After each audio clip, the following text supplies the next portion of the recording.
Cat boxes can be a real pain for a lot of people with pets. The cat litter gets everywhere, and the smell is always lingering. A cat litter cabinet can be a great way to reduce the mess and the smell. They can be a little pricey though. On Amazon, they can be over $600 for a small cabinet with a fancy door. Even if you don't want anything that fancy, a regular cabinet with a rectangular door can still be over $300. If you are anything like me and you want to save some money by making one yourself, then this is the video for you. We decided to make one ourselves out of this old Ikea wardrobe.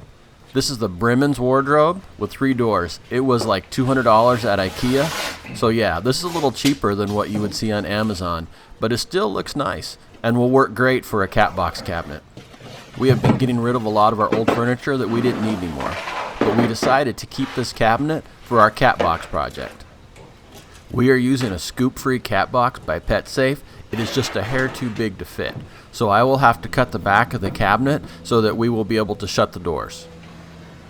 That's not a big deal, since most cabinets sit a ½ inch away from the wall anyways. This cat box is pretty nice. It's called a PetSafe ScoopFree cat box. The thing that I like about it is that it's self-cleaning and the bottom tray is disposable. So yeah, you just close the lid and throw the box away every week. I made a review on it. You can find a link in the description. I also have an Amazon affiliate link in the description if you want to check it out. I put some tape on the cabinet to mark out where I wanted to cut. I'm using a multi-tool to cut the cabinet, and this blue painter's tape also works great to protect the finish on the cabinet. The back of the cabinet's pretty thin and cuts real easy with a multi-tool. You can get a good oscillating multi-tool from anywhere from $30 to $130, depending if you want it cordless or not. I'm using one of the cheaper ones. This is a Chicago Electric oscillating multi-tool. These are about $30. I'm using the wood blade on here. If you're looking to get a new multi-tool, they can get pretty expensive. I'd recommend trying to keep it under a couple $100. The sweet spot for multi-tools is around $130. You can get all the name brands there. Dremel, DeWalt, Milwaukee, Bosch. So yeah, you get a lot of good choices at that price range. Multi-tools are real good to have because you can use them for lots of different projects. Multi-tools are also really good for cutting PVC pipe. I recently replaced the pipes on my pool pump and the multi-tool really helped. I made one mistake on here. I didn't take into account where the outlet was on the wall. So I had to cut a notch on here around the outlet so that I could plug in the cat box.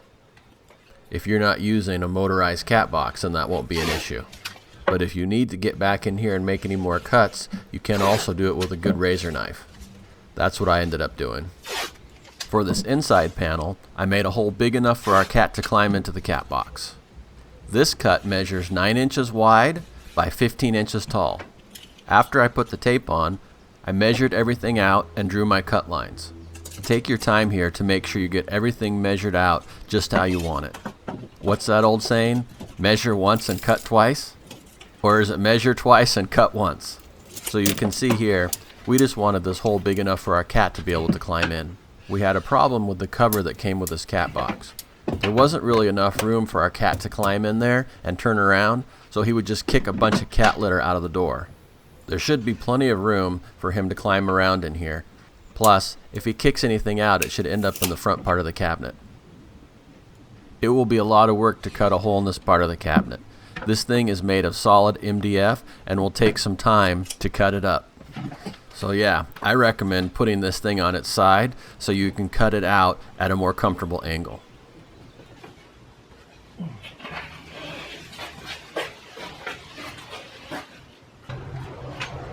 I also put tape on the other side of the panel to reduce chipping. MDF is pretty forgiving, but it can still chip when you cut it. If you cut out the whole thing with a multi-tool, you shouldn't have any problems. But it will be a lot of work to cut this thing out with a multi-tool. If you don't have the patience for this, you're probably going to want to use a jigsaw. I will show you the difference between the two tools here. With the multi-tool, you start out slow, scoring the area you want to cut. Once you have a groove cut into the wood, you can start using a little more pressure to break through the wood. Don't try and cut through all at once. It's better to work your way back and forth, cutting evenly.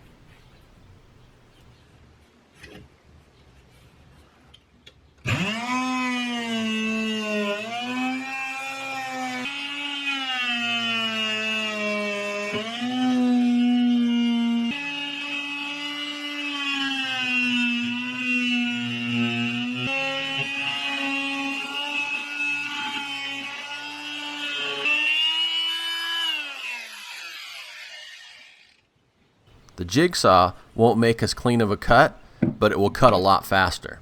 I am using a 5-amp skill saw. You can pick one of these up for about $30 on Amazon.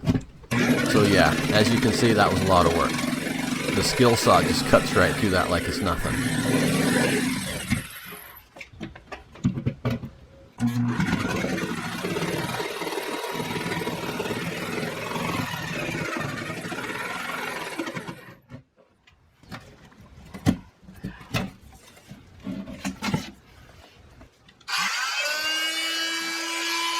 The multi-tool also works great for cleaning out the corners. If you can get a good deal on these tools, you'd be better off with both of them. Use the jigsaw for bigger cuts and the multi-tool for quick precision cuts. This needs to be cleaned up a little bit here. Remember, this is the inside of the cabinet and it doesn't have to be perfect. But if you put in the effort to make it as close as you can, it will come out a lot better in the end.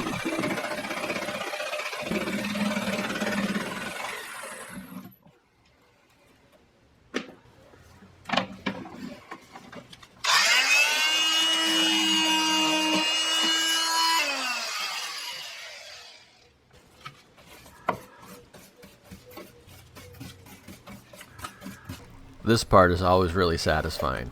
I really like pulling the tape off to see how it came out.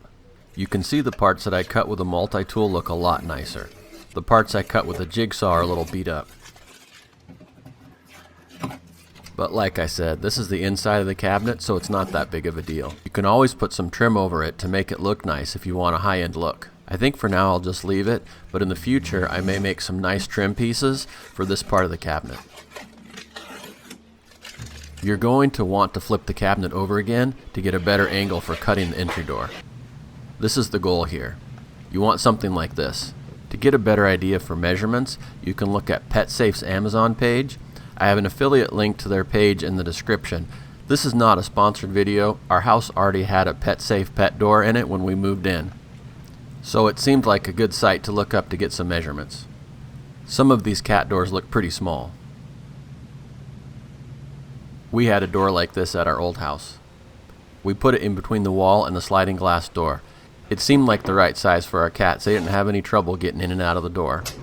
They have some complicated measuring formulas on their site to get an idea for what size to use for your pet. I ended up cutting the door to 7 inches wide by 10 inches high. It came out closer to 6 inches wide by 9 inches tall after I put the decorative trim on. If you decided to go with a pre-made door, then you will need to cut out the door to the recommended dimensions for that particular door. Once you have decided on your measurements, then you can put some blue painter's tape down to mark out your measurements. If you go with the jigsaw, then you will probably need some kind of trim to make it look nice. To use the jigsaw, you will need to drill 4 holes in the corners so that you can get the blade in to get started with the cut. Now just cut it up.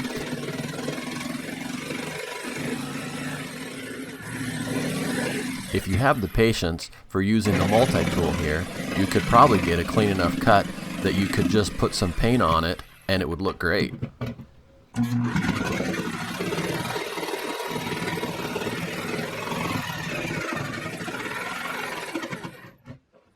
And you just cut yourself a pet door into your new cat box cabinet. If you are just looking for a quick Ikea hack, then you're done. Enjoy your fancy new cat box cabinet. But if you want to make this look a little bit nicer, then you're going to want to watch my next video here to see how I made these trim pieces. Also, please remember, this cabinet, like most cabinets, is a fall hazard. In my next video, I will show you how to attach it to the wall to prevent it from falling on you or your pets.